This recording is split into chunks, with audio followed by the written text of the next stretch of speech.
Iconic actor Michael Landon was a star, popular for his roles on Bonanza, Little House on the Prairie, and Highway to Heaven. However, there was a lot more to his life than most people knew. This is the life and tragic death of Michael Landon. Michael Landon was born Eugene Maurice Orowitz to Jewish and Catholic parents in 1936.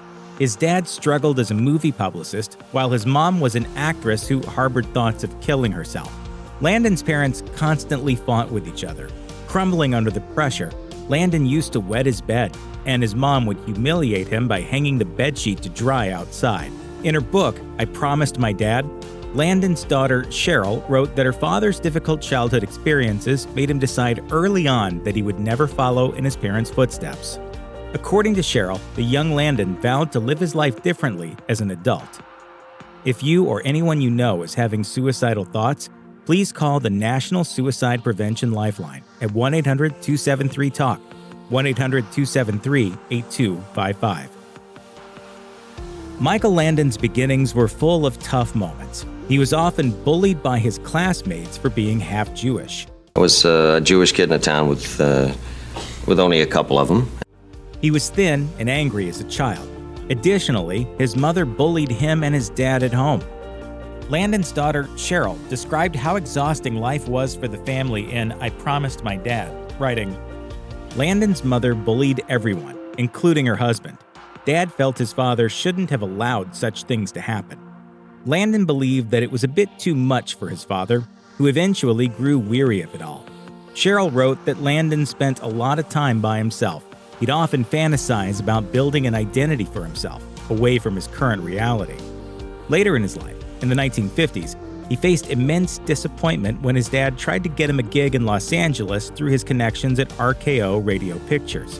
It was an embarrassing moment for the father-son duo, as Landon's dad couldn't even get onto the property because of a steadfast security guard.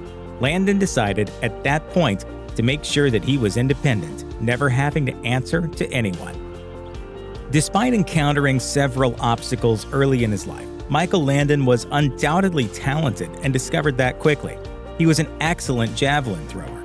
Landon's low grades didn't stop him from excelling, and he scored an athletic scholarship from the University of Southern California after graduating from high school. He was at the university for a year, during which he worked on his skills and also supported himself by holding down odd jobs. As his daughter Cheryl described in I Promised My Dad, Landon was determined and had always been fascinated by acting. While harboring dreams of competing in the Olympics, he also decided to be a part of his university's speech and drama department. Unfortunately, more bullying followed at the university, and Landon sustained a serious injury on the field. Unable to cope as his athletic performance suffered, he decided to take a break and rebuild. Landon continued to make a living through odd jobs and focused on getting by, even working as a babysitter at one point and eventually working in a soup factory, followed by a ribbon factory. He was determined to excel, no matter what he was doing.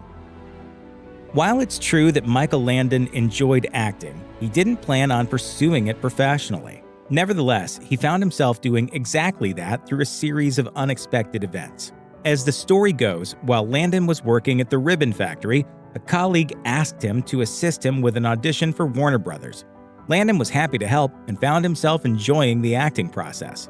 He still needed to make ends meet and decided to take a job at a gas station near the Warner Brothers studios. He hoped that being close to the studio would help him in terms of networking. It did. He was spotted by an executive who motivated him to sign up for acting classes. He continued supporting himself through random work gigs as he made his way through acting school, determined to see it through. He changed his name to Michael Landon, choosing the name from a phone book, and broke into the acting scene in the mid-1950s. Landon wasn't an overnight success, though, and worked hard to get parts, auditioning wherever he could and doing small roles until he got his first real break. Michael Landon's first major break was a 1957 horror film called I Was a Teenage Werewolf, which helped him get noticed. The movie was unconventional, and Landon went all out in his role as a teenager who was troubled and had a hard time coping as things escalated around him, much like his own life. After I Was a Teenage Werewolf, things started looking up a bit for Landon. He pursued several roles in movies like High School Confidential, The Legend of Tom Dooley, and God's Little Acre. Things took off for Michael Landon in 1959. when he was hired to play Little Joe in Bonanza. Just 22 years old at the start, he was Little Joe for a long time on screen, 14 years to be precise, and he was loved for his portrayal of the ideal son in a ranch-like setting in Nevada. Bonanza was the first TV Western to be broadcast in color and wasn't initially expected to be such a raging hit. It really took off after NBC started showcasing it to audiences over the weekends, and by 1964, it was ruling viewers' hearts. The show enjoyed a loyal fan following and maintained its popularity for years until it concluded in 1973. Without a doubt, Bonanza made Landon a force to be reckoned with, paved the way for his robust acting career, and helped him find his niche and identity in the cutthroat entertainment industry. While Michael Landon was busy working on his career and trying to make a name for himself as an actor, he suffered a major setback in 1959. His father was accustomed to a routine that he usually followed: grab a lunch next to a theater he was managing and sample the soup of the day every time he dropped by. One day, though, he said the soup was good, as usual, right before suffering a major heart attack. According to his daughter, Cheryl, Landon was shaken by his father's unexpected passing and mourned his loss. He also started to believe that his fate would be similar, that he'd go early because of a heart attack. Landon took care of his father's funeral costs and also ensured that he was looking out for his mother's and sister's financial needs throughout his life. Losing his father left him shaken for days, and he had a hard time when he got back on set while filming The Legend of Tom Dooley. He was still grieving and learning to live with his loss.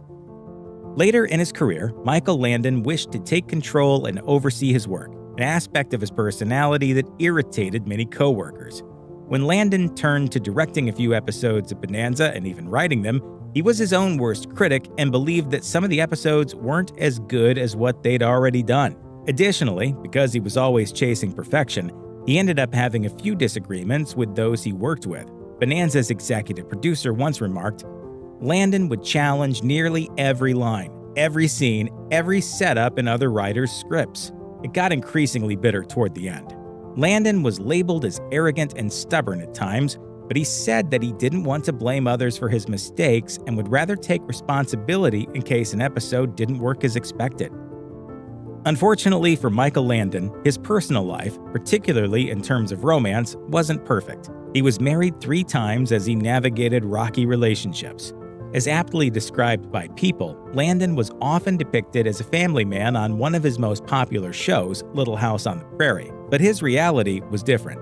The failure of his first marriage can be chalked up to being too young. However, Landon was truly upset when people thought he left his second wife for a younger woman, later reflecting, "You don't dissolve a relationship to go to bed with someone 20 years younger. You have to have major differences and a deep-rooted need to stop a relationship after as many years as I was married." Landon found domestic bliss with the lady he had the affair with, Cindy Clerico, who was a makeup artist at the time. In fact, Landon was so committed to continuing his family and making up for everything he'd lost in his early years that he had his vasectomy reversed after he married Cindy. It's the first time I've really taken a great deal of time off, and I'm enjoying it. Doing a little more vacationing than usual with my kids and spending more time with the kids. Melissa Gilbert was one of Michael Landon's co-stars on Little House on the Prairie. Gilbert looked up to Landon, revealing, "Our relationship was very close, and it grew even deeper when my father passed away in 1976. Our families got close. We went on vacation to Hawaii together every Easter. His son Mike Jr. was my prom date." Unfortunately, their relationship suffered a setback when it was discovered that Landon was having an affair with Cindy.